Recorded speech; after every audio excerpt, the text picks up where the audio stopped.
The European Union and the United States are rushing to help the Israelis solidify their control again over whatever parts of Gaza they want and get over the West Bank. They're moving. People are coming out of the settlements. They're taking land every single day.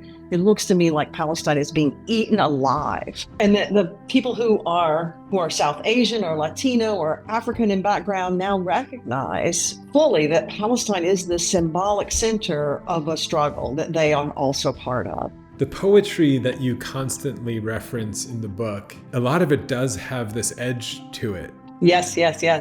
This is Darwish. Yeah. I think the poem that you were talking about is Identity Card. Yes, yeah. Write down, I'm an Arab, and my identity card number is 50,000.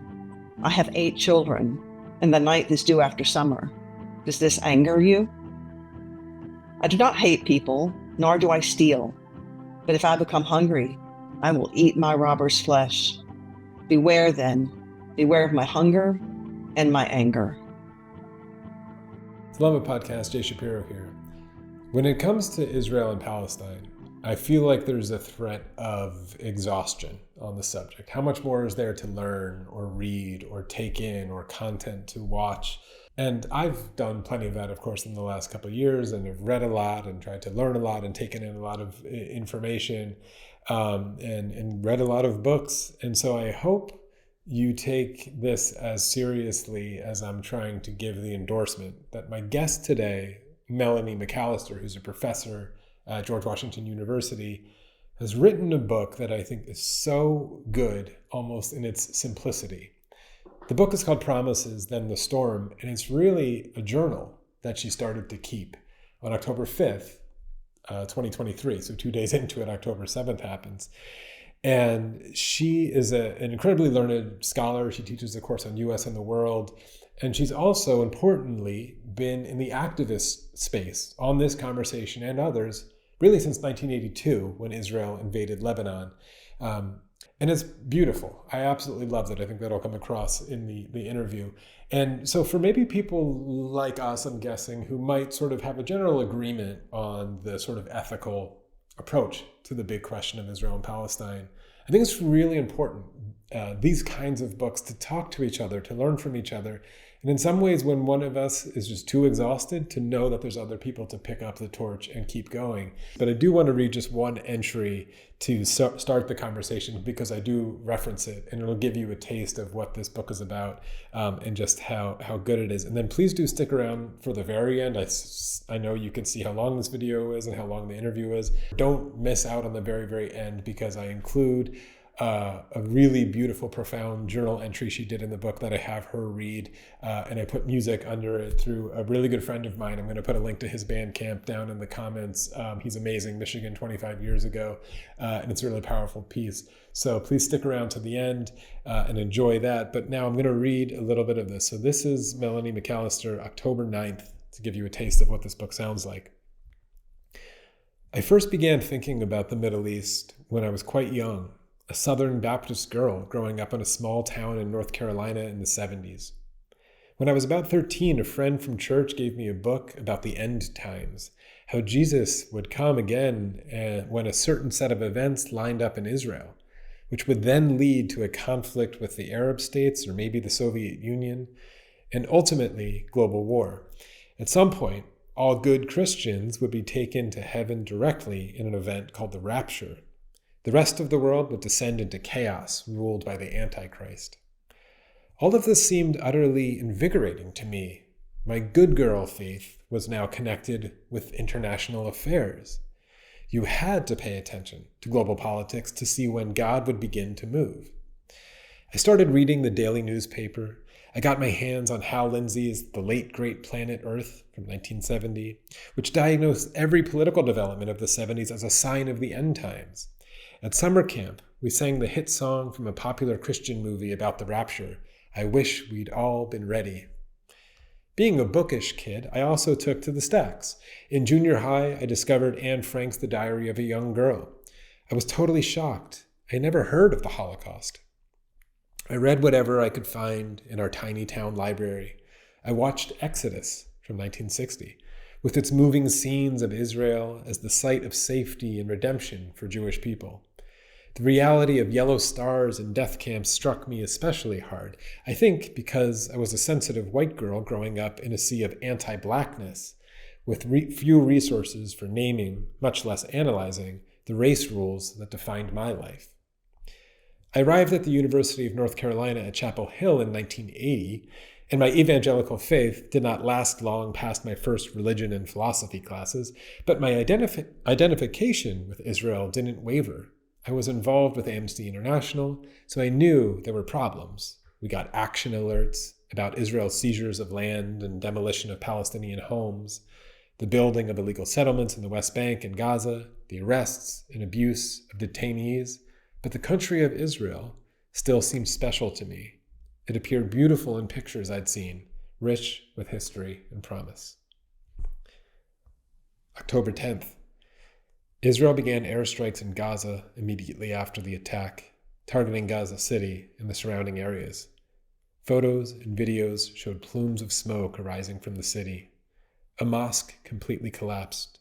Yesterday, Israel declared a complete siege, a blockade of water, fuel, and electricity to remain in effect until the Israeli hostages are released. Anyway, it goes on.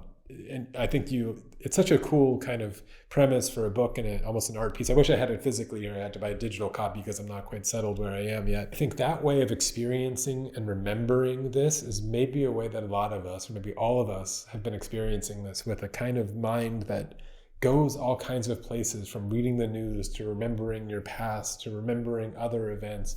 And it all has come together, I think, in this profound piece and now in this conversation that I hope you really, really enjoy, because I just couldn't enjoy it even more, with Melani McAlister. So enjoy. For people who don't know you and your background, who are you? How did you get into these things? What's sort of there's an activist life that is reflected upon on every page of this book, which is, reflected in your academic work. So how did you get into this stuff, and who are you? That's a good question. I would say that to understand the activist piece, which really did motivate my move into graduate school, it really begins with my growing up as an evangelical Christian in the South, in North Carolina, because I actually did that on my own. My parents didn't raise me evangelical. I walked myself to the local Baptist church when I was 5 and 6 years old. And I think that impulse to try to want to be a good person and to figure out how to do the right thing in the world was very much behind why I showed up at church. It was the narrative I had for thinking about bigger issues and how to be in the world. And, I left that behind when I went to college, but in college I found politics, first through Amnesty International, actually, and worked with Amnesty International a little bit, both on my own and then as a summer intern in 1983. And from there, I ended up, very fortunately, I found a professor at George Washington. Well, let me go back. The initial interest in the Middle East, however, came in 1982 because I had an internship at Newsweek magazine, working on the international desk. I was just spell checking, as I was doing intern type things. But that was the summer Israel invaded Lebanon. And I think it's fair to say, though I knew about Israel from my evangelical days, that I didn't know where Lebanon was. Yeah. And I had to learn a lot in that short period of time, the summer of 1982, during the Israeli invasion of Lebanon. And I joke, but it's actually true that if I had been assigned to the Falklands War, I probably would be a Latin Americanist now. I was just interested in everything beyond our borders. I knew there was a big world out there. I was interested in it. But I did become quite compelled by what I was learning about very different things about Israel than what I thought I knew from being an evangelical Christian, and learning about the Arab Middle East, which I knew nothing about. And I came back after that summer to school and found a professor at University of North Carolina, Chapel Hill, who started, letting me do readings classes with him and independent studies. And I took up, political science classes and began to really try to make sense out of the Middle East. It was just really fascinated. Of course, it mattered that it connected with my religious upbringing or my religious self upbringing. But I think that what also mattered to me was because of the invasion, I was really seeing questions about Palestinian life. I mean, because of the Sabra and Shatila massacres in September of that year, I learned about what was happening in the camps and the massacre of Palestinians at Sabra and Shatila by the Maronite forces with Israeli complicity. And after that, I was just really committed to thinking about the Middle East and interested in mostly in U.S. policy towards the Middle East. But of course, that means learning about the Middle East itself as well. Yeah. And you had firsthand experience of just how massive the Christian Zionism puzzle piece was to this entire thing, which I mean, if you want to give a hint on that, because you wrote a book about, was it the one right before this, The Kingdom of God, or am I missing some in between? That's right. The Kingdom of God has no borders. Yes. Yeah. I mean, was that sort of part of your initial, like, most people get involved in this kind of work as an activist, and I want to get to your sort of like on the ground, on the street activism, which is fascinating that you tell a little of your journaling. But we usually jump into these conversations when we think there's like something really missing, like the conversation is off or missing, or maybe it was just the injustice and you just sort of picked a side. But it seemed you were like trying to be a corrective of some sort, especially with alerting to people to Christian Zionism being this huge variable. And actually, I wrote about Christian Zionism in my first book, Epic Encounters, which is about media and cultural representations of the Middle East. But I wrote this chapter about images of Israel in the 1970s. And part of it was about mass media and the coverage of the Entebbe raid and Israel kind of generally. But then I have this subsection about Christian Zionist investments in Israel. And that was published in 2001. And I remember one of my outside readers was just like, who has ever even heard of this? I have no idea what you're talking about. No, it was such an underground thing still at that time. People outside the community hadn't really registered, even though people knew about the moral majority, et cetera. And so definitely I came in both as wanting to engage my scholarly friends with the significance of this religious formation, right? But also having come from that religious community, recognizing very much that something was missing and something was wrong. And really coming of age around the Middle East in the 1980s when Christian Zionism, if you were in that world, was really taking off with the moral majority and a lot of increasing activism on the right. So if you might not remember this, but in 1978, when the moral majority was founded, they had a list of 10 propositions about politics and religion that they wanted to bring to the United States. And 2 of them had to do with foreign policy. One was anti-communist, and the other was we support Israel, flat out. And so that was part of the religious right from the beginning. And often when people were talking about the religious right in those early days, they only focused on domestic things. They really didn't think about the religious right as having an international affairs lens, but it certainly did.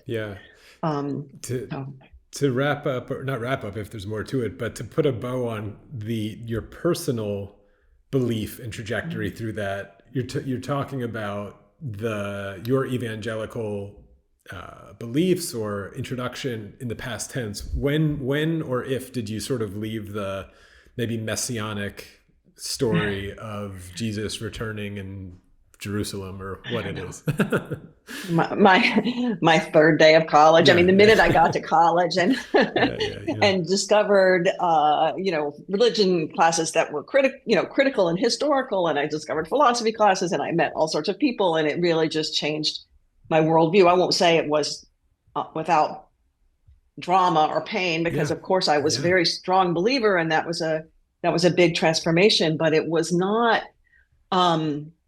It was not that someone convinced me. I just realized that I had believed what I believed without a larger view of other ways to think and reasons why you might not think that way. And I had other ways of thinking about what it meant to try to do good or be a good person in the world. Yeah. And so it went away pretty quickly. Yeah, I'm going to read. So now this will be redundant because I will have done it. I have all these passages from your book in front of me, but I'm going to read in the intro your October 9th entry, which is when you say sort of the good girl narrative and being introduced to this as the kid. Because I think as you're talking there, just as a reflection, it's so important what the kind of thing you just said, and I guess maybe how quickly it drained from you. Because I grew up in a Jewish Zionist environment where we tend to think of the people who fall into these things and really support them as being like deeply ideological, metaphysically confused people thinking about Jesus coming back. And sure, some of them are, and they get really deep into it. But the way you describe it in the journal and the way you've just described it as being like, I wanted to be a good girl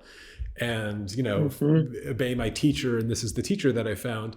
Like that mentality is so familiar to me in the Zionist community. Resonating with you too, yeah. Yeah, of people, like so many of my, maybe I wasn't much as a good kid as you, so I like resisted it when I was really young. I didn't go to Israel as a teenager when all of my friends did. And I've spoken about this on the show before, like my older brother, who's an amazing guy, but probably more of the good boy, like did all of that stuff. And I think it's led to a place like, you know, where it becomes more difficult to break out of that mentality, not because he believes in Eretz Yisrael and the metaphysics of, you know, any of this stuff from the Torah, but because he's like a good kid and always wanted to be a good kid. And that's a psychological sort of a different hurdle, which I think people confuse as religiosity so often, that is much more the kind of stuff you're talking about. So people would probably hear that and say, don't go to college because look what happened to her, right? Like the religious right, like, those liberal universities ruined her, but you know. But you know, I would say that what you just said is actually so important as a comment within religious studies, because about 30 years ago, religious studies, in the influence of Talal Assad and Foucault and a lot of other things, stopped, not entirely, but stopped focusing so much on what theology says or what people say they believe, and started focusing a lot more on practice, like how religions provide community, how do they provide ritual that structures your day, how do they provide a sense of self, and not even looking at that in some like this is psychologically good for you or not good for you, but like this is what it does, this is what it feels like to be in a community of practice.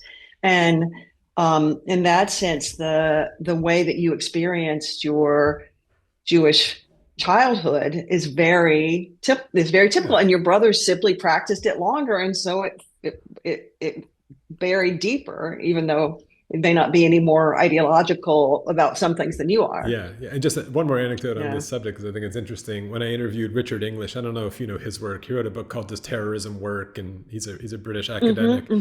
But he has these studies, I can't reference it directly now, but even about like suicide bombers, like Muslim suicide bombers who get into this. And obviously we don't have a lot of data on it because most of them don't survive. But the few that do, because there was a malfunctioning bomb or they just like something went wrong, the psychological profile of them tends not to be wacko religious people who've always believed this stuff. They actually, it's kind of sad, this is perverse to give whatever, people don't like giving them sympathy, but a lot of them score off the charts for like very obedient. They want to be the good soldier. They want to follow the leader and do the best thing. So even in that like most extreme act of violence, which we're going to get into some of this stuff, just erasing the psychology and only talking about the ideological capture of religious and metaphysics is such a red herring, and obviously it's weaponized by people who want to use it in separate directions. So I don't know if I can respond to it, or I'll continue with your biography.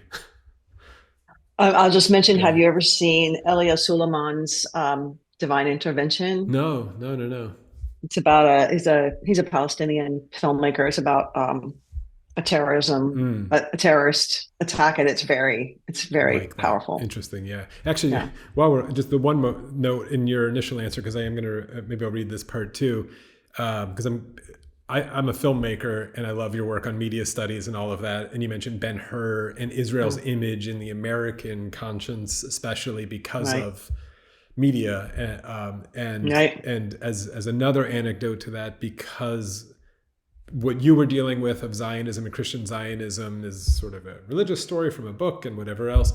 Right. American Zionism and its relationship with Israel is like, my mom cries when she hears the music from Exodus. You know what I mean? Oh, yeah. Right. Like this movie, or Right. you mentioned Ben-Hur and these kinds of things. And that actually Right. becomes the mythology that you have to then Yeah. sort of deconstruct, which is almost harder. I mean, it's very manipulative, modern films and light and color and music and very Right. grabby stuff that you've done an incredible work exposing in that first book, I guess, Epic Encounters, which really Yeah. went through Yeah. that. Yeah. Yeah. Thank you. I actually, it's funny because these things are so historical. So I try to get my students to understand the impact of Exodus Mm. in my U.S. and the World course. I mean, I try to get them to understand a lot of media, but that's one of them. And I know I don't show them the whole movie because they are immune to it. So I Mm. show them the trailer, and they just are like, How does that's this? so Yeah. goofy, and like what. And that makes sense. It's an early 60s movie, and there's a woman who, of course he has to fall in love with. I mean, it has all these stereotypes now that we would be fairly feel fairly distant from. But um, at the time, I have the same thing. One of my very good friends grew up reading Exodus. I mean, she was born well after it was published, but she, it didn't matter. 20 years later, 15 years later, it's still Yeah. being handed around, and everybody's reading it. And that shaped her view too. I mean, I think for a lot of people saw Exodus who weren't Jewish, but I think the people who read the book saw the movie in a certain way, Yeah. who were already feeling attached to Israel. It was very powerful. Yeah. Yeah. And Amy Kaplan I write about Exodus in Epic Encounters, but she also writes about it in Our American Israel, the Yeah. story of a shattered alliance. And she really looked back and looked at Leon Uris's papers and how people responded to the movie, and just reinforces Yeah. that this was an incredible cultural marker. Yeah. Yeah. Well, all Yeah. right. So I'll age myself a little bit here because I'm so excited for this whole conversation, but because we're going to be bouncing back and forth between your Yeah. academic work and your activism life, and you say Yeah. 1982 was the year that sort of like plunged you almost accidentally into this conversation. That's my birth year, not to age anybody in this conversation, but No, that's fine. I'm used to it now. yeah, but I was born in 82. And so I grew up in the next wave of people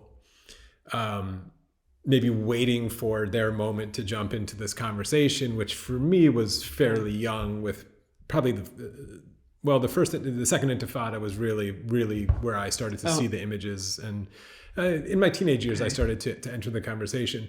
But I think it's so important for us because, I have a book coming out. I'm in the academic space a little bit. I'm more in the filmmaker space, but I'm also an activist. Like I'm not going to hide that I want things to happen in the world, and I have a strong justice-oriented approach. And for someone like you, so much of the journal and Promises is so important, I think, for my generation and younger to read, because you've been there. And so we live in a world of hyper media now, where history is repeating itself like every week, let alone and so when you're talking about the things you experienced in 1982, I'm going to ask you about the group you joined. Was Mobilization you'll tell me what it is. Survival, yeah. Yeah. And tell me your experience there, the pushback that you guys received. And then also you write a lot about the ethical complications about solidarity. I'm really thinking, I forget what date you wrote that one on, but the complications of what it means to be on the street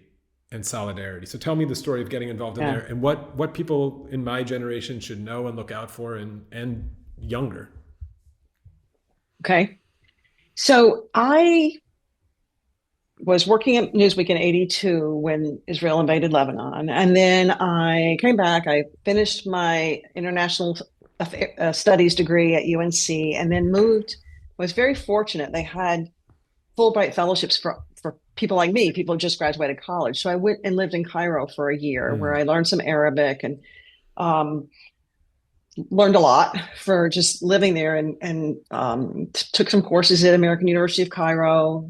I was there. I went and traveled in Israel then for the first time after that, and went to also visit when I went to travel in Israel. And I think this is important.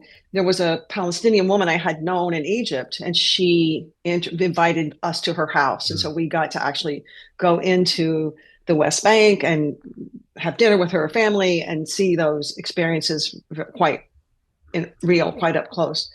And so when I came back to the US, I worked in a bookstore. I mean, I didn't really have some very clear plan. I had been involved in Amnesty International throughout college, and I was actually quite involved in Amnesty International. We had weirdly, the way that Amnesty organized its volunteers, they had you always had your little local groups that were writing whatever letters they were assigned to write, basically. But then there were groups that organized or helped work with the staff of Amnesty to think about regional work. And that group, there was a group that helped Amnesty think about regional work for the Middle East that was based in the South. And I was actually part of that group in college. So I was like thinking about, we were terribly important, but we were thinking about Amnesty at this kind of national level at a pretty early age. And it was really only when I came back and I was looking for a job and working at a bookstore and saw this job at Mobilization for Survival, which was a small, it's actually a national peace group that had, outfits or offices in Boston, in New York, in Chicago, not so big by the time I got there in the late 80s, but it had been the group that spun off of the mobilization and one of the mobilizations against the war in Vietnam. So it was a post-Vietnam anti-war organization. It was not a human rights organization. It was much more political and left than that.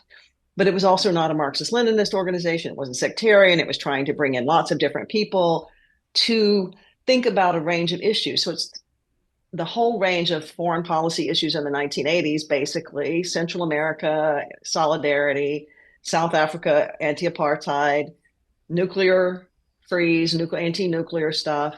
And then my position, which did the things that nobody else was doing, I did US Middle East. And then I was also, as part of that position, I was the staff person for the Feminist and Queer Task Force. And why this foreign policy organization had a feminist and queer task force is just one of those things. A bunch of people came in and said, we want to organize around feminist and queer stuff. And everybody said, sure, why not? It wasn't that thought through particularly, but for me, it was very powerful to be doing that work, both of those things at the same time.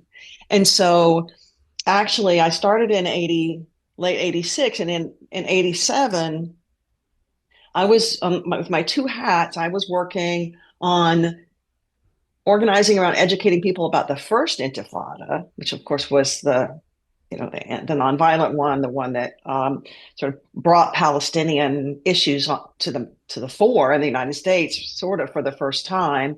And then also working on the first big lesbian gay march on Washington. There had been another one, but this was the big, massive one that happened in 1987. So 1987 was an incredible year for doing that activist work. And again, I was a staff person, but I was a staff person for the volunteers and the organizers in the Boston area. And so I was not running the show. I was working with people, and we were figuring out what we wanted to do. It was all very democratic and new lefty in that way. But I remember that there were days when I was like, basically one in the morning, like coloring rainbow flags to get ready for the lesbian and gay march. And in the afternoon, making little paper mache coffins to deliver to John Kerry's office to show him that Palestinians were being killed in Israel, Palestine. Yeah. And that was work that really took over my life. It was just short of 3 years that I was doing that work, but it was very powerful and important for me. I became the political person that I am through that activism and from learning from the people, almost all of whom were older than me in the organization and had been involved in the 60s, some of them even before that. And we're trying to make sense out of how to bring those values into the Reagan era. Yeah, and it was it branded a hate group by the ADL? Was that you could talk about your first run in with that roadblock of like, oh, this is going to be a difficult road.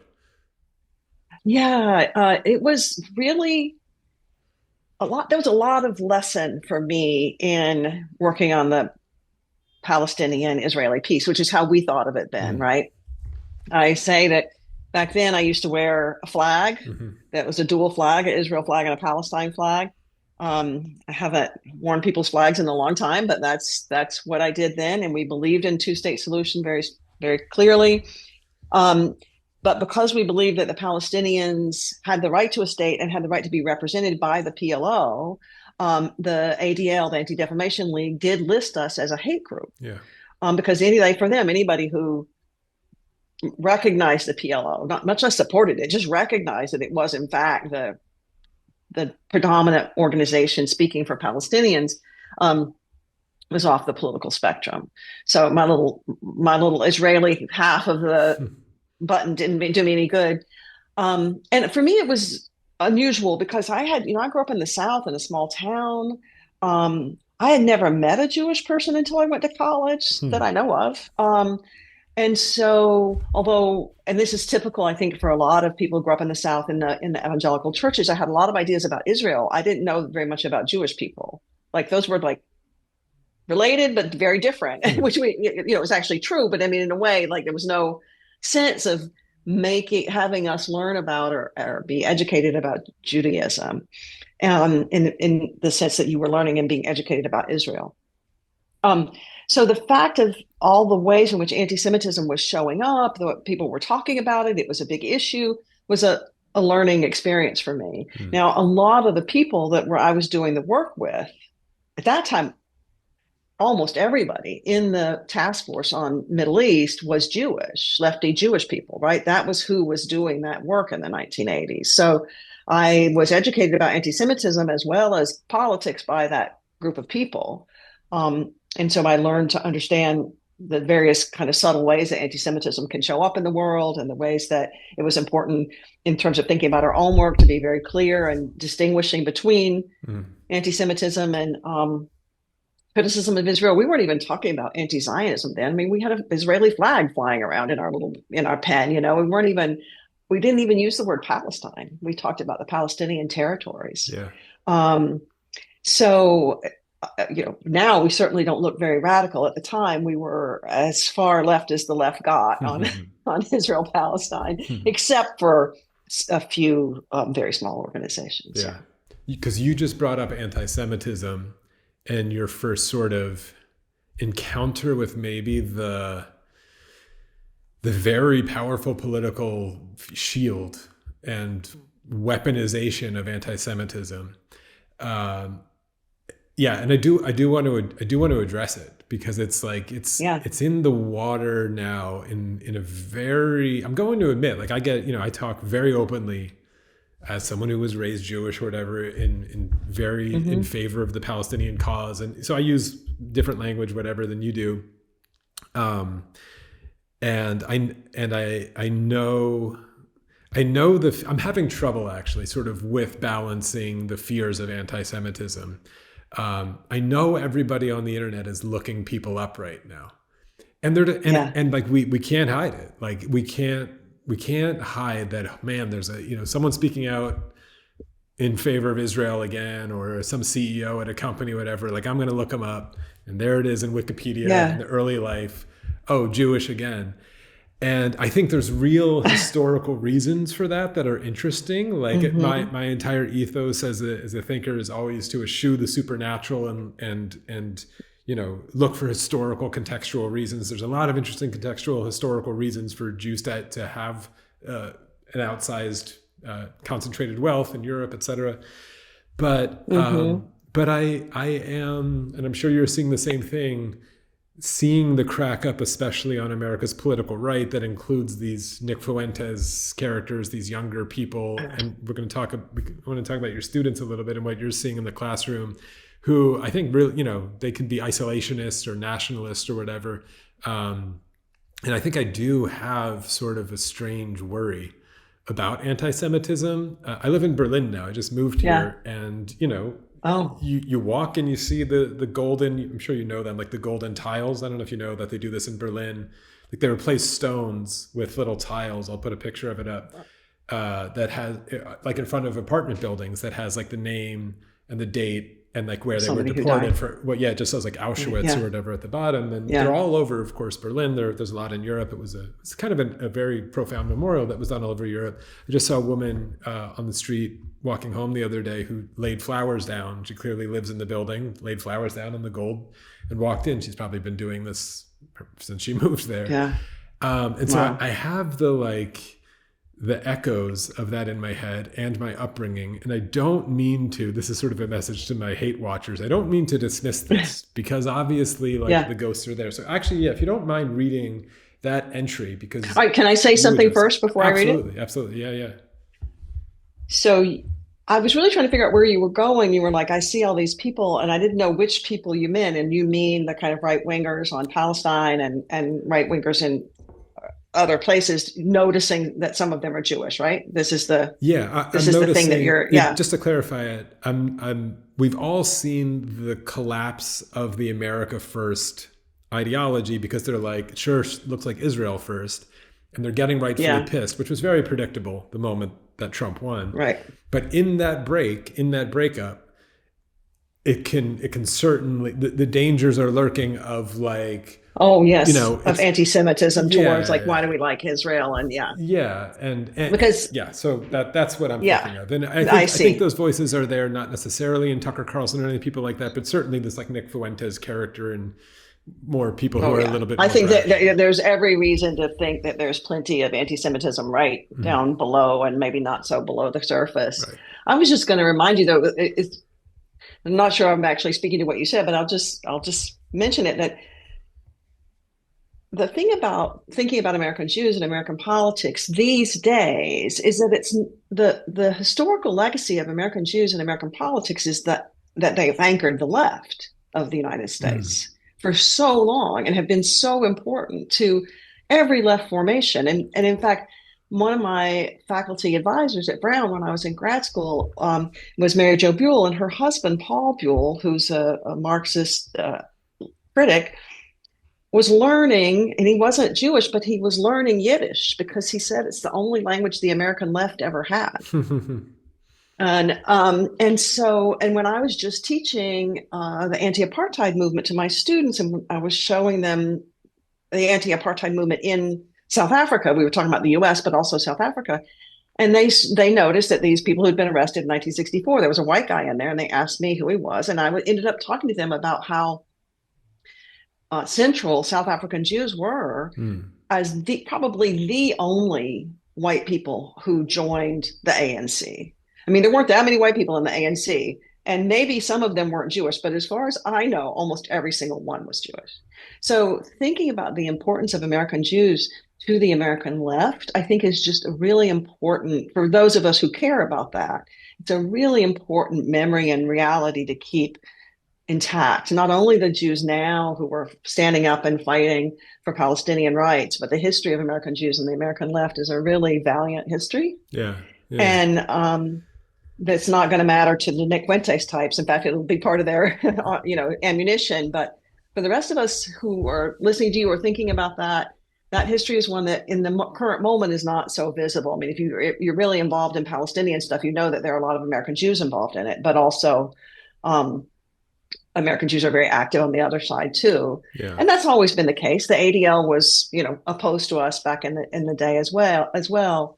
But that history, that significance of American Jewish activism, both in the US and globally, is something that, if you care about social justice, you have to, in fact, one of the times when I first started talking about being an activist, I was talking to a bunch of friends at an academic dinner, and for whatever reason, most of the people there were Jewish. And one of them asked me, how many were there any Jews in your group back when you were joining Mobilization for Survival and you were doing that Middle East work? And I was like, it was 27 Jews and me. Yeah. And he said, please let that be the name of your autobiography. You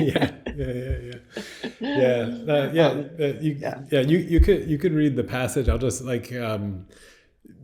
as just a little button on that to underline it. It's why, and this is something that it's been a lifelong fight of mine, is to cleave Judaism from Zionism as distinct ideas, and especially Israel from Jews as distinct entities and ideas and things to talk about for so long, because this might sound unfair and people can say what they want, but I lay so much of the blame for this confusion on the intentional blurring of those lines by the Zionists themselves, to the point where like I wanted to change my last name because I just didn't want to deal with their bullshit, right? I never believed any of the metaphysics stuff or anything.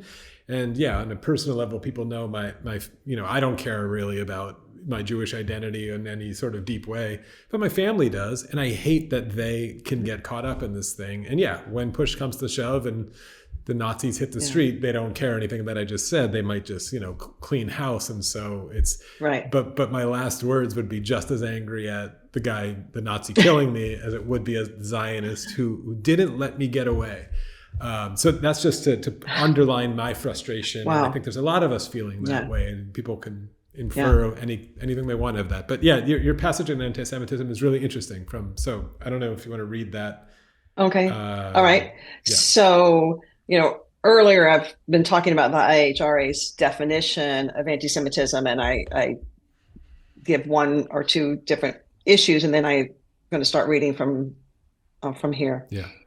The second problematic example from the IHRA is the argument that one should not hold up Israel to a standard not applied to other, quote, democratic states.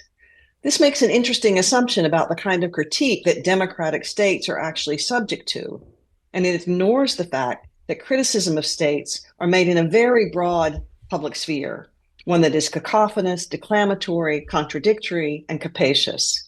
Around the world, and certainly in the US, there are harsh comments being made about Israel that are also being made about other countries, including the United States, every day. Statements that call countries imperial powers, fundamentally racist, or killers of children, for example. But when such comments refer to Israel, they're often branded as unfair, as an anti-Semitic attack. The insistence that such strongly worded critiques of the Israeli state are presumptively anti-Semitic amounts to nothing less than a demand that Israel, because it claims to represent the world's Jews, should in practice be exempt from the kind of ordinary judgments that other states are, in fact, subject to. It's clear to me that this Israeli exception is perilous. We must protect the right to issue judgments, even denunciations of any state and any policy as necessary to the processes of democratic world building that is at the heart of any hope for our human future. But it is in these moments of my intense frustration with the Israeli exception that I hold tight to what I have long believed, that any of us who support Palestine and who are not Jewish must always remember the ongoing significance of the Holocaust, a generational trauma that has shaped both American Jewish views of Israel and Israel's own narrative about itself. The Holocaust was underwritten by hundreds of years of anti-Jewish persecution across many political formations, with hatred and violence against Jews woven into the fabric of daily life in multiple cultures and time periods. The lessons of the Holocaust have almost been cheapened by becoming middle school talking points, but its victims are still here. The children and grandchildren and great-grandchildren of people who were murdered or incarcerated at the camps. They're working in your office, hanging out in the dog park. For many Jews in Israel or around the world, the feeling of precarity is well justified. In Europe and the United States, that can be heightened by the sense that many of their fellow citizens simply don't take anti-Semitism that seriously. We have to be clear that opposing anti-Semitism strongly is not just a moral requirement, although it is. It's also a form of never again to anyone politics, a part of remembering what fascism was and is, what it wrought in Europe and against millions of people. With the alt-right on the rise globally, we cannot place this in the past. At the Unite the Right rally in Charlottesville, Virginia in 2017, white supremacists showed up carrying Nazi flags, and they marched into the streets chanting, "The Jews will not replace us." Do you think people are sort of forgetting this? It's just important to stress this at the moment. It's a very difficult thing for me to put into the world because people are tired of hearing this, to be honest, everything you just wrote. But as someone who is also tired of hearing it, who grew up with it, right? I'm struggling to find that needle of like, okay, yeah, but it is still a danger, right? Like it is still a thing. Yeah. Yeah. Yeah. I mean, I think that the it's so important because of the ways it's misused. Yeah. You almost have to be more and more vigilant about not skimming over the reality. And in some ways, the alt-right makes this easy because they're fascist, that's clear, and they are using anti-Semitism as a central recruitment tool across borders. Yeah. And so, if you don't like fascist, then you should be opposed to anti-Semitism. You should take it seriously because that's really central to their worldview. And so there's a lot of other, kinds of anti-Semitism that are ordinary, that people experience just as kind of assumptions or kind of sneaky ways that anti-Semitism shows up. And we want to be aware of that too. But I don't think it's complicated in the big picture. Yeah. And the fact that people may have heard too much about anti-Semitism every time they try to talk about Palestinians is understandably frustrating, but it doesn't justify not being willing to think about anti-Semitism. Yeah. Because then, I mean, the flip side of this and it's like the difficulty of this balance beam is that, like I said, I too am kind of tired of it, of hearing about it.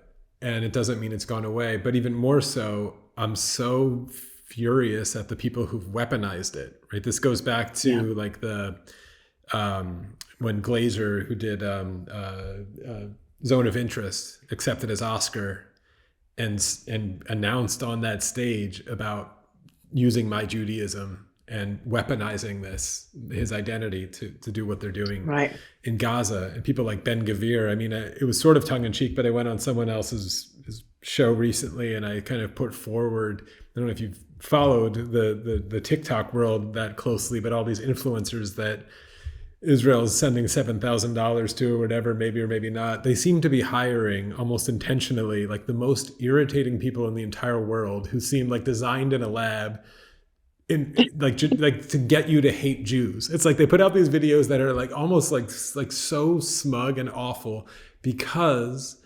anti-Semitism fuels and justifies or shrouds the Zionist ambitions or crimes and whatever. And I'm just so tired of hearing of it. And so I wanted to point to somewhere else. I'm sorry, I don't have the exact page in front of me now, but it was one of your, I'll say this in the intro too, but you have so much appreciation for poetry throughout the journals. The poetry that you constantly reference in the book, and I think the name of the book comes from a poem as well, which I want to get to your thesis on that.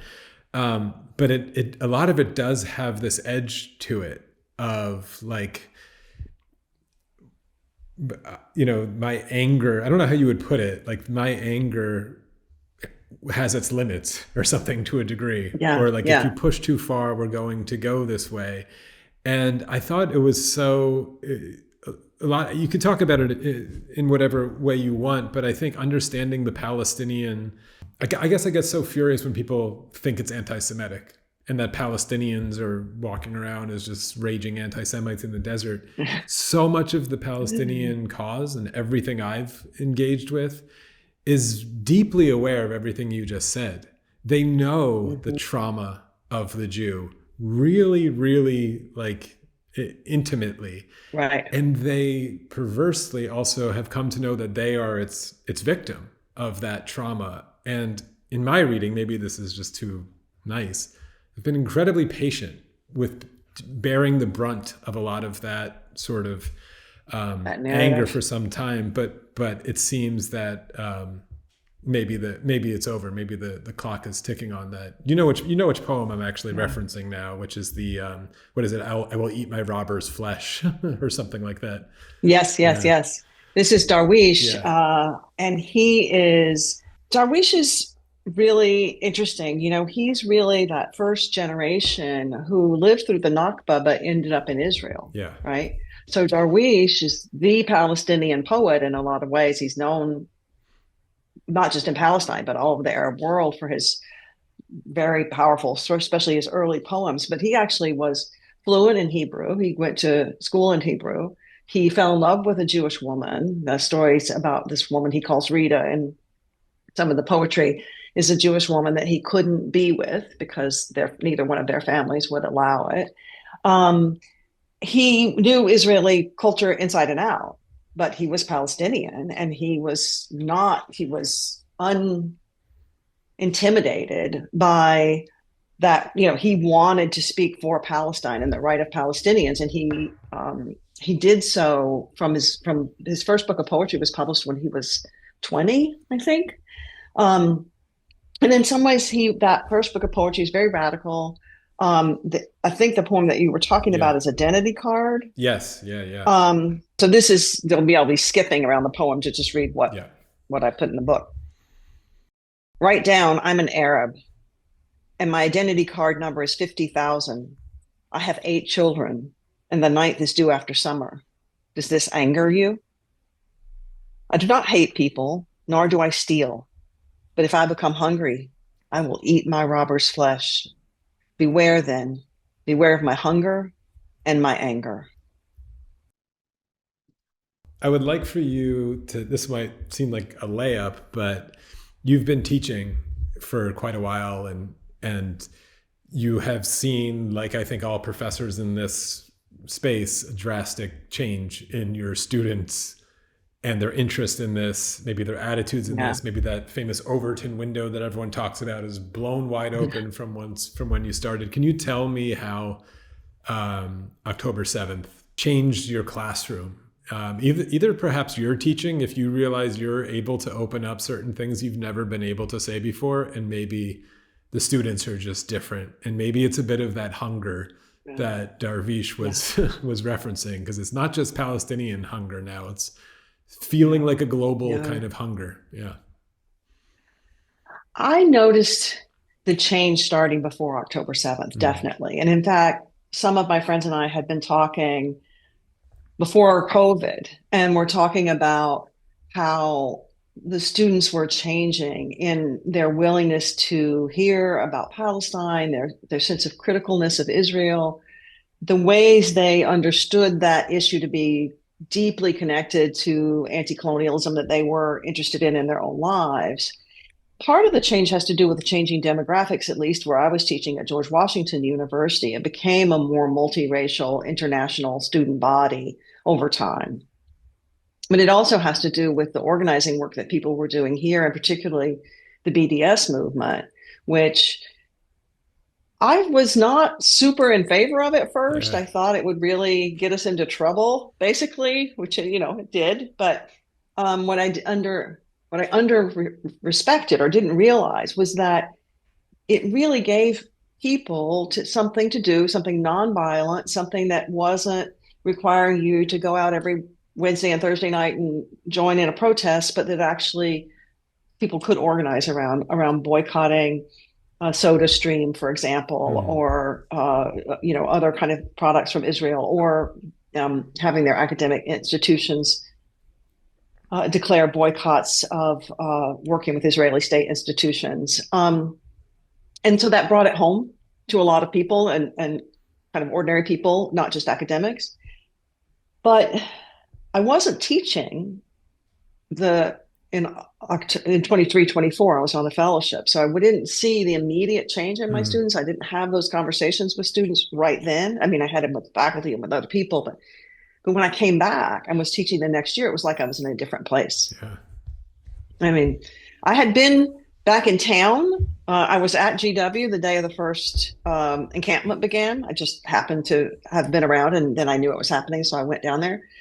So I got to see the beginnings of the encampments and know there were a lot of American studies majors who were doing the encampments, not surprisingly.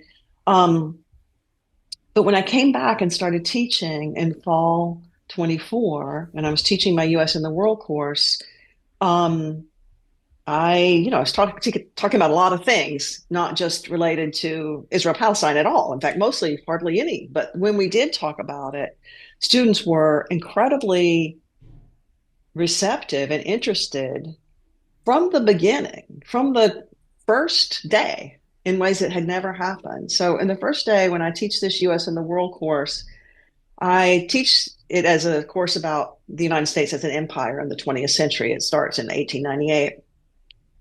And so I give them a lecture about different kinds of empire: Mm.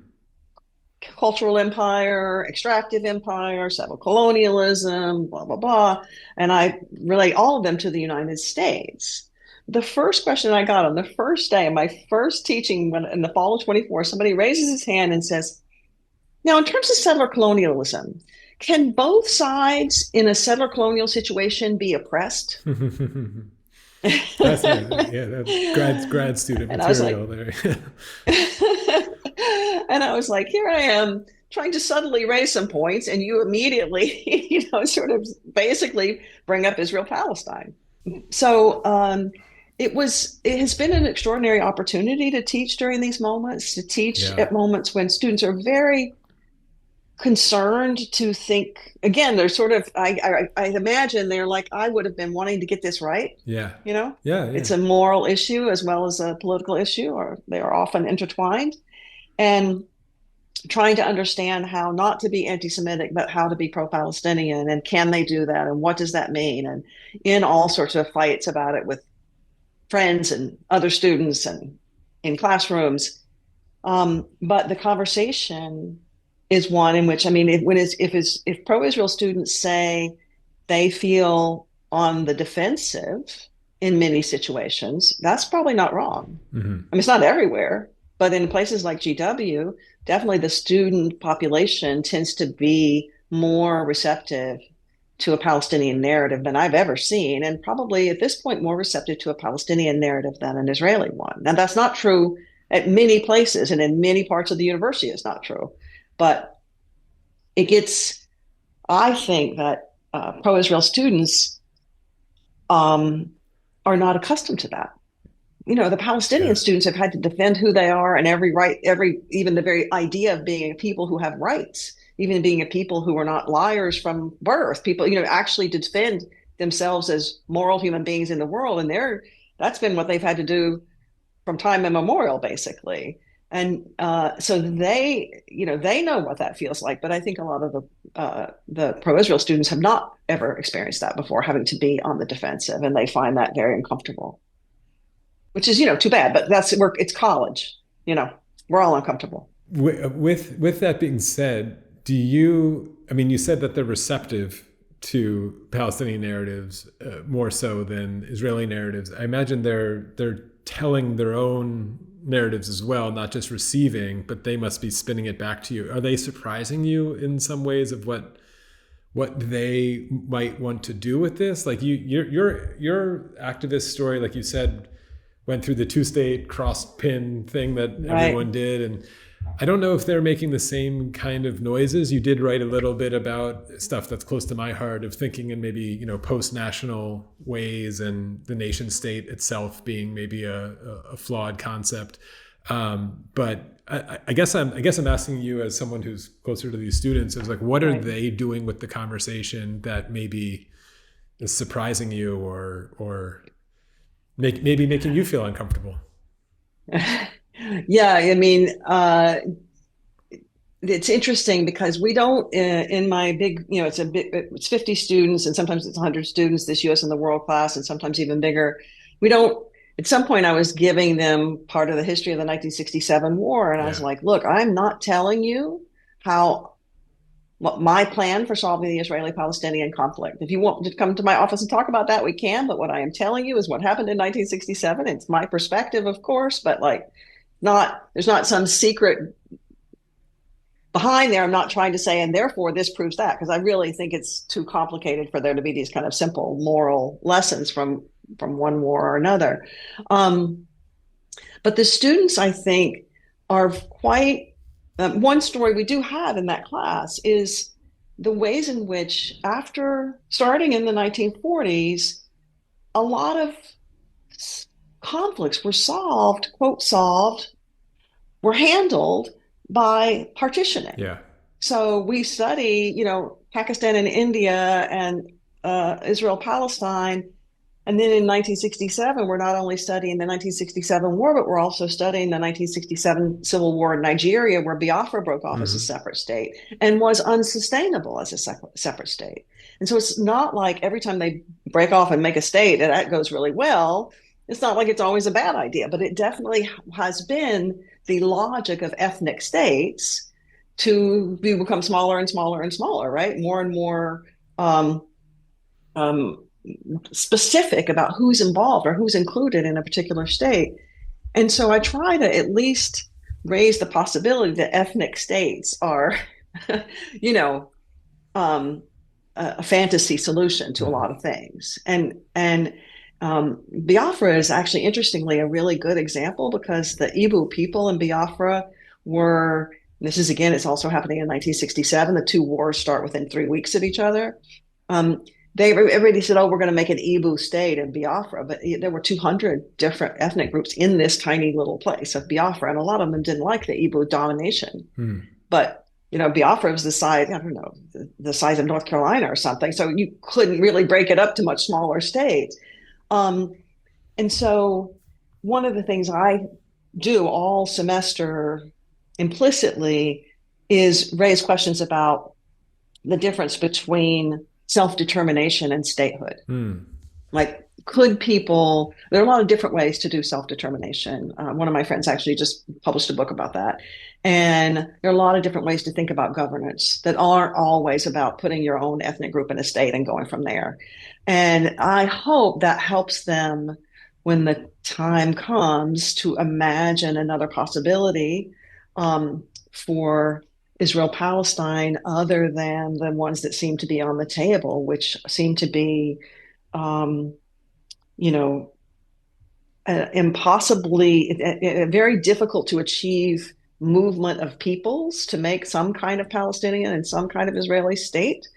I think that's very difficult at this point. It was possible maybe back in the 80s, but I don't think a two-state solution is possible now. Yeah. But the other possibility seems to be, a state in which one or the other group is quite dominant, and of course, it's most likely to be Israel. But as I used to say to a friend of mine, well, it's one state, and right now it's Israel. In 50 years, it's going to be Palestine because that's the way the numbers are going, right? Yeah. But so anyway, my students are surprising me, but they aren't. So it's not like they are all sitting around going, free Palestine, we hate Israel. That's not what they're doing. They're trying to think through how this could be solved in a way that doesn't ask anybody to leave their homes. And that's very, I really appreciate their ethics around that. It's just very difficult to do. Yeah. With the that student who asked the question, it's so powerful of can both be oppressed. Because that gets a lot of flack with people thinking that there's this very clean sever in the world of seeing it of oppressor and oppressed, and your job is to just figure out which one is which and then support the oppressed, and that's kind of the end of of politics and the end of ethics. But I mean, I guess I would like for you to react to that, of how you maybe even yourself try to complicate that picture when it comes to something like Israel-Palestine and your work, or is it simply, or is that kind of the right way to look at it? You could even maybe fold in your, the title of your this diary, this book that you put out, is about the 3 promises, which seem to be trying to address this mess that we're in. Yeah.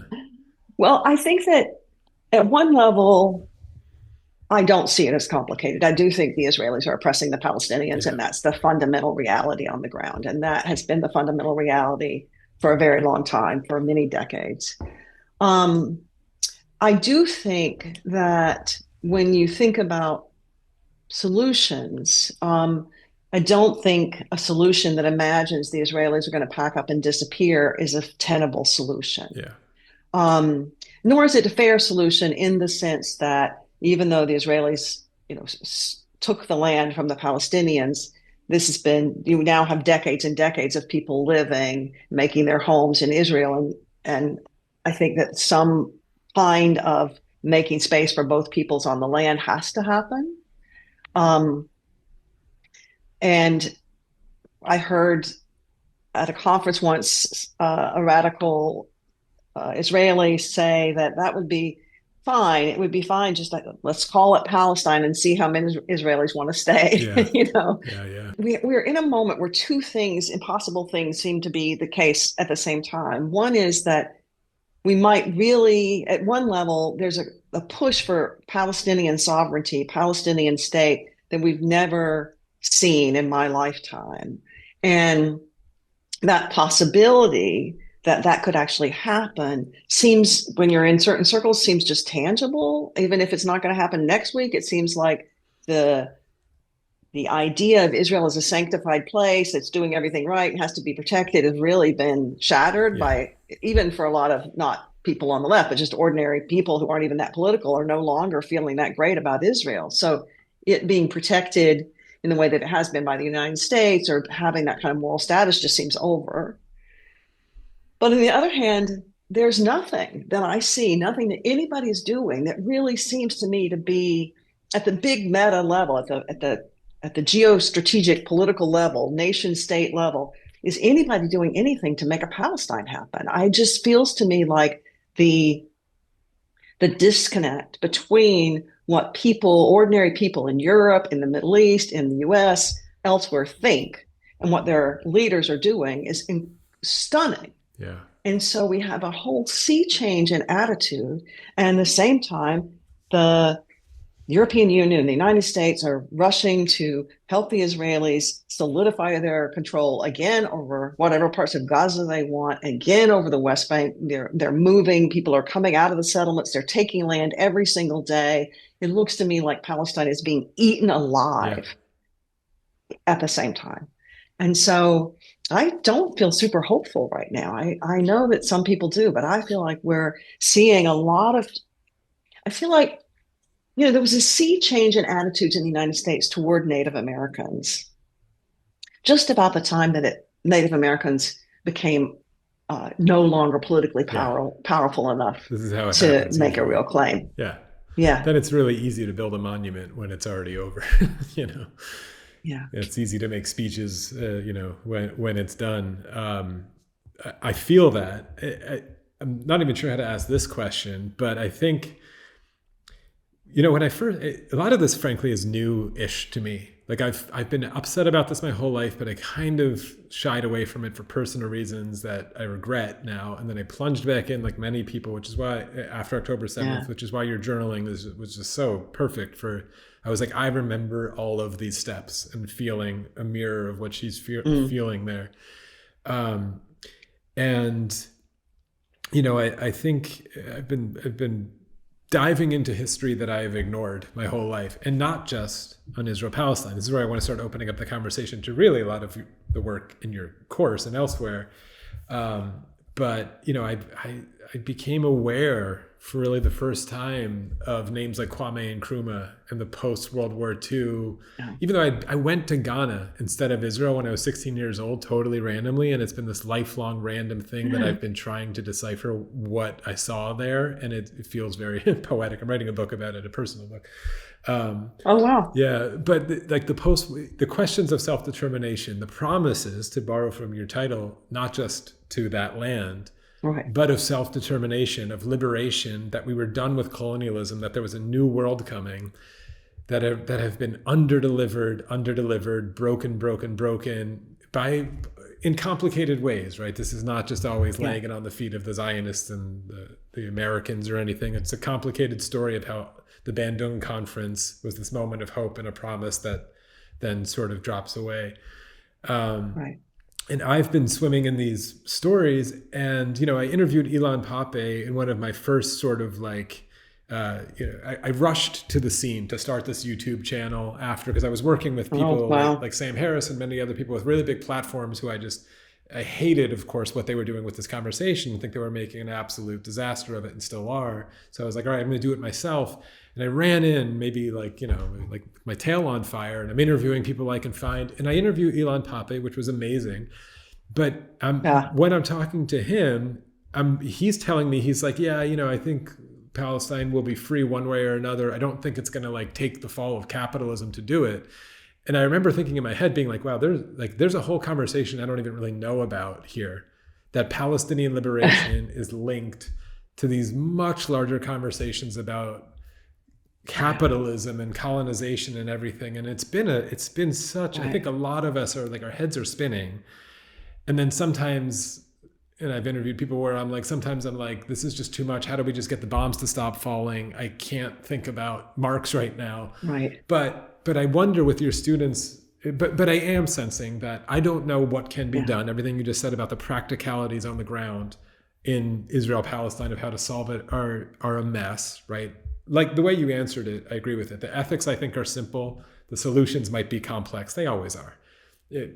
Morally and difficult and psychologically complex to forgive and all these things, but ethically it's pretty simple. But when you start understanding the large systems potentially that are the engine behind the oppression of the Palestinians and many, many other people in the world, they're the focal point. I guess I'm asking this question of like, because you lived through it from the previous generation, like global revolution seems to sort of be in the air. And where do, in some ways I'm saying, how do we take the focus from Palestine to the world in order to free Palestine rather than ourselves? Or is that a mistake? Or is it just hyper focus on Palestine? It's like, I don't even know how to formulate the question and the concern I have. But it feels like the world is fed up with what's happened to the Palestinians, but they know it's indicative of a global system. And your students must be feeling that too. It's no surprise to me that American history students are in the street. And that the people who are South Asian or Latino or African in background now recognize fully that Palestine is the symbolic center of a struggle that they are also part of. Yeah. And so everybody understands that it's not because the only bad things in the world are happening in Palestine. Yeah.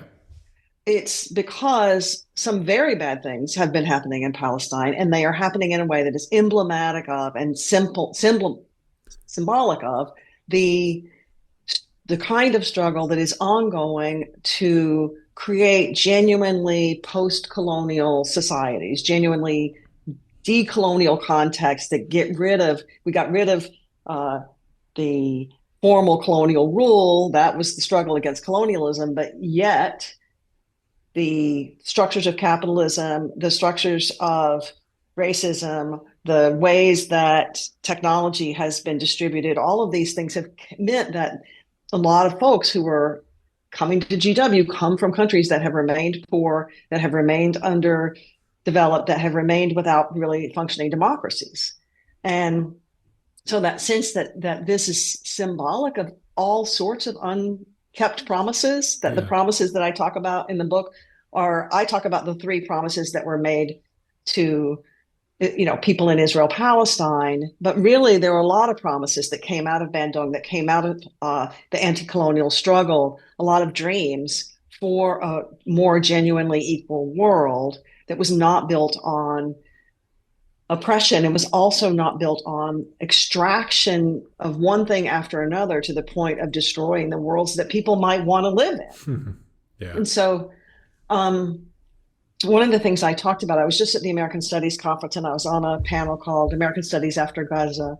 And I ended up talking, everybody had their own thing, but I ended up talking about a lot of comparisons between the Vietnam War and Gaza in terms of how they impacted their American audiences, so to speak, how they had influence in the United States. And one of the things I argued is that, after Vietnam was the era of human rights, that, before that there was, a kind of liberal Americanism that American liberalism basically got destroyed in Vietnam. And after it came this kind of politics without politics. There's a human rights thing that says, we don't care if you're left, right, or center. There are just some things you shouldn't do. And we're going to stand up for that wherever we see it. And human rights, in that sense, it has a lot of good things going for it. But everyone has known who's been paying attention that it has been honored in the breach as much as in the protection of it, right? And that human rights are not equally protected. I mean, Hannah Arendt talked about this in the early 1960s. The right to have rights is not something that everybody has. And you see certain places where people get all worked up about human rights violations and certain places where they don't. So it's never been fully functioning, to say the least. It's been, really what one person I know calls a thin tissue of human rights holding certain things together. But I really believe that even more than the war on terror, where the idea of human rights as a universal really took a battering with Guantanamo and Abu Ghraib and rendition and all of that stuff, it didn't unfold. The war on terror and those terrible things that were happening that the United States was largely behind didn't unfold in front of our eyes the way that Gaza did. And it was over a much longer period of time. So I think it was Gaza that ended the human rights era, that the level of hypocrisy, violence, double talk, invisibility. I mean, for those of us who were watching, we saw this happening in front of us on YouTube or on Instagram, but many people didn't even know, didn't even see. It was hidden from them. But nonetheless, people knew that violence was happening, that mass killing was happening, and there was an uprising and a worldwide kind of speaking out against it, and yet nothing stopped it. And I think that has ended for us any ability to claim human rights as a politics. And so we ended up talking, well, what comes next? And I said, we actually kind of know what comes next. What comes next has to be a planetary consciousness. It has to be a planetary consciousness that includes the non-human. It has to have an ecology at its base about living in a sustainable way. And it has to take seriously the lives of non-human beings, of the earth, all of that stuff.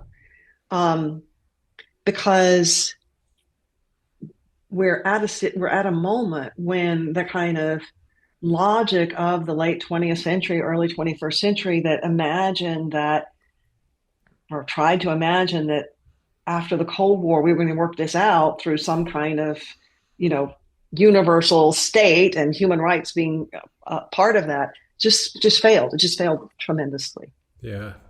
I mean, is that the end of the UN? I always think of this as a historian, like you think of there's kind of an obvious punctuation mark where you have a global system getting itself in trouble with empires, then having a massive world war, and everyone's like, man, that was really bad. I don't want to do that again. Let's get together and make a table. We'll call it the League of Nations. Oh, it's pretty flawed. That failed pretty quickly. And then we have another even more massive fight. Oh, that was really bad. Let's get together and have a table and not do it again. We'll call this one the United Nations.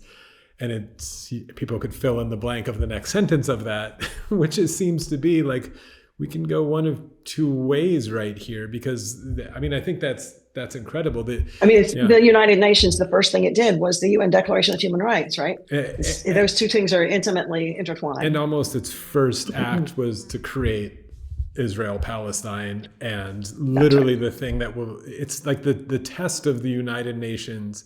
Well, here's my question really is like, and maybe this is more for an international legal scholar, but is the United Nations a flawed idea or a flawed structure? Because the structure is still so colonial with Security Council and everything. And it was born in the era of colonialization still. So perhaps it was it's unable to reform itself to match the world that it promised to be. Or is it a fundamentally flawed idea in a more philosophical sense about human rights, like you're saying? Yeah, I think that probably there are legal scholars who would have better answers than me, but I think that it's quite clear to me that the United Nations has no chance of being an effective arbiter of world anything. They have done some important things. They really have. The UN military forces that have sometimes gone in between fighting powers have been very important. It's not been, a terrible idea at one level, but at another level, it has been so useless in so many ways. And again, one of the reasons that I still believe that the Israelis can and should have the right to have some kind of self-determination in the territory that they're in. Self-determination may be meaning voting members of a multinational state, or it may be whatever it means, is that the UN did found Israel. Yeah. And as much as that was deeply problematic, and in fact, I think an immoral decision, I know why they made it, I know why they felt like it was the right thing to do. But it's all we had. Like, so if you say that what the UN did in these periods we have to live with and build from, or you ignore it altogether, and then there's no standard or structure we can work from to say where do we land on how international conflicts can be resolved. If we're going to start quoting UN resolution X or Y or Z, we have to think about what we mean by abiding by what the UN says. Yeah. I'm going to ask. I would say ultimately I land on a flawed idea. And I think that ultimately we're going to have something very different. I wish to God I was the person who could tell you what that would be and could, save the world that way, but I'm not quite sure. Yeah, well, keep pushing to that God. It might have to be him. I'm not religious, but maybe that's the answer. I'm gonna end this with you reading. Honestly, I could have picked any day, any passage, because I thought it's such a. I do hope you're still writing it, or just even for yourself. Like it's someone should be. It's part documenting something that is so fast moving that it's important to slow it down and write it on a page and remember yourself. I mean, you do amazing things of writing kind of when you didn't want to call it a genocide, when you thought it was okay. I remember going through those same things. And just document it for ourselves, because we think we remember everything. It's really important to go back to these things. I bet you wish you were writing this in the 80s, in 1982, so you could be like, I definitely wish I had. Right, I felt this before. But this one I wanted to choose because I just felt there was something so beautiful about this passage so early on, where your exhaustion and like compassion comes through on the page with the way you end it. And I think I'll just have you read it, but speaks across generations of waves of activists who are just tired. Like, I imagine when you show up on the streets, especially in the work with like the queer community or whatever, you see these like 90-year-old lesbians being like, I've been here forever, I'm still here, someone carry the torch or whatever. And it's like the exhaustion is on the page, but it also felt really important to write that. And also, I felt like when you're tired, someone's there to carry it. And that's why it's important to write the book too. That's a nice thought. Yeah. And it is true that I would not, one of the most important, useful things for me about the book is to recognize how we were changing so fast. Yeah.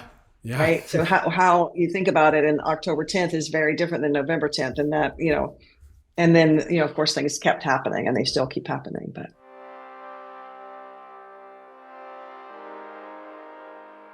October 14th. Today, many thousands of people demonstrated around the world in support of Palestine. These kinds of large-scale pro-Palestinian marches are not unheard of in Europe, but there's something new going on in the U.S. I've suspected for a while that change was brewing. Many of us who teach about the Middle East had noticed it in our students. For the last 10 or 15 years, there's been less attachment to Israel among Jewish students and more interested in the Palestinian story among many non-Arab students. And with the U.S. war in Iraq, there was also a slide away from the single-minded focus on Israel and Palestine. For a number of years, I had veterans from Afghanistan and Iraq in my classes, alongside student radicals who, after Iraq, talked easily about American imperialism. The fault lines were shifting. The 2011 Arab Spring complicated the conversation. We saw something, an uprising across several countries, that opened new avenues of both thought and feeling. I could talk, as I always had, about the many people in the Middle East and North Africa who had struggled for democracy, but now my students could watch it unfold in the streets. There were indelible images, the chanting crowds in Cairo's Tahrir Square, marchers sprayed with fire hoses, protesters posting on Facebook with images of the injuries they'd sustained at the hands of police. People were putting their bodies on the line in nonviolent protest in Tunisia, Egypt, Bahrain, and Syria. That commanded not only attention, but great respect. The rise of social media mattered too. It helped with organizing the protest in the region, but it was perhaps even more important in the US and Europe, where people had the chance to experience the democratic potential of getting urgent and unfiltered news from participants on the ground, beyond the official channels. In the images from various pro-Palestinian demonstrations today, I notice how relatively young people are, in their 20s or 30s. They are also racially diverse, Black and brown and Asian and white. This is new for any kind of pro-Palestinian activism in the US, but it makes sense to me. If they went to college, it was likely in the era after the Arab Spring. More immediately, the Trump presidency and COVID-19 wrought profound changes in our country. The people on the street today are people who can see themselves in the Palestinian struggle. They are a generation who have watched Black people be killed by police over and over, and then risk getting COVID to join the Black Lives Matter marches in the summer of 2020. Or they grew up watching Latinx migrants separated from their families at the US border, or have been separated from their own families. Or they were radicalized and traumatized by the destruction wrought by the Iraq and Afghanistan wars. They see the links, and it doesn't seem hard to understand. People in Gaza are being bombed in their homes. Children are dying en masse. Doctors are operating without anesthetic. Free Palestine.